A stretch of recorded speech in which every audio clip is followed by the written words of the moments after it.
ভাবতেছি এটা পাতাকপি দিয়ে একটা চচ্চড়ি রান্না করবো। সেই জন্য 2 পিস মাছ নিয়েছি এখানে, 2-3 পিস আর কি। আসসালামু আলাইকুম। আমাদের এখানে প্রচণ্ড ঠান্ডা পড়ে গেছে, নিশ্চয়ই বাংলাদেশে এখনও কোনো ঠান্ডাই নাই। তো আমার গাছের মরিচগুলো আস্তে আস্তে পেকে যাচ্ছে, এগুলোকে আমি বিচি রাখবো, সেই জন্য উঠাচ্ছি না। এখনও খাওয়ার মরিচ আছে কিছু। এই যে আরেকটা গাছের মরিচ, কি সুন্দর লাল টকটকা হয়ে গেছে। এত কালো ছিল মরিচটা, পেকে গিয়েছে সব। টমেটো গাছে ফুল এখনো আছে, বাট এগুলো আর হবে না। এই যে ছোট্ট একটা টমেটো, কয়েকটা খেতে পেরেছি, এখনো ফুল আসতেছে, বাট এগুলো তো আর হবে না ঠান্ডার জন্য। যে এটা আরেকটা জাতের মরিচ, বাট এত ফুল, কিন্তু এখন আর ফুলগুলা থেকে মরিচ বের হচ্ছে না। আমার আজকে ঠান্ডা আর সুন্দর একটা রোদ উঠেছে। মাঝে মাঝে তো এখানে রোদের কোনো দেখাই পাচ্ছি। আমার চচ্চড়িতে দেওয়ার জন্য মাছটা ভাজা হয়ে গেছে।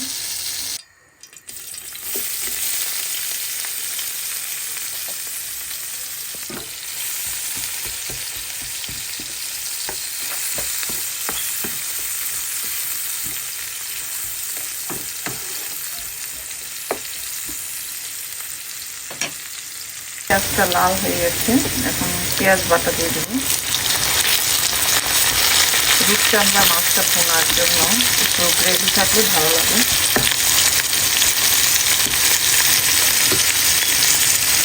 একটু টমেটোর চপ, টমেটো আর কি, ক্যানের গুলো। এই পর্যায়ে কিছু কাটা রসুন দিয়ে দিলাম, দিয়ে দিব লবণ,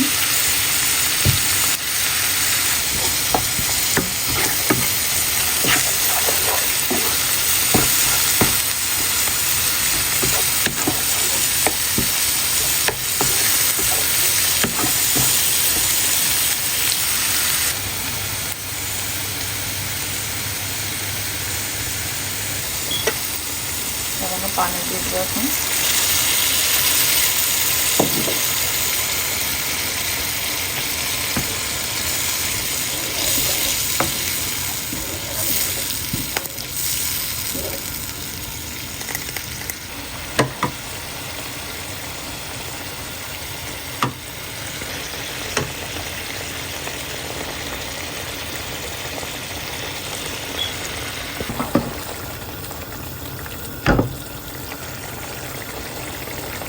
কয়েকটা কাঁচামরিচ দিয়ে দিচ্ছি,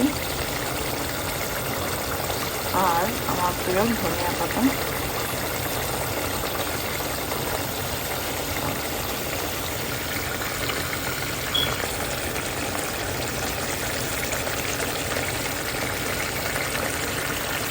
হয়ে গেছে, এর জন্য সব পেঁয়াজ কাঁচামরিচ দিয়ে দিলাম।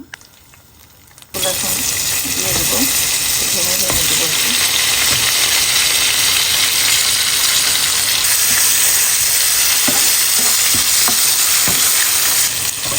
পাতাকপি আমি একটু ভাপ দিয়ে নিয়েছিলাম, ভাপ দিয়ে পানি ফেলে দিয়েছি।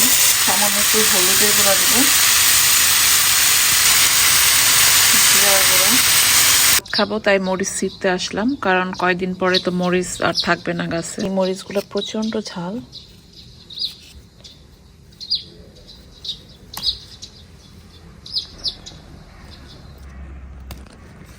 চটচড়া হয়ে গেছে, ধনিয়া পাতা দিয়ে দেবো।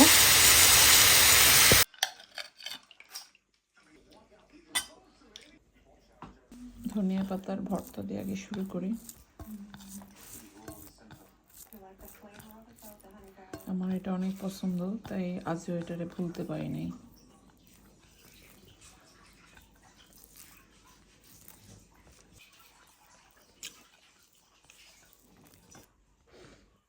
এখন আমার কাঁচামরিচ খেতে হবে। পাতাকপির চচ্চড়ি এটা।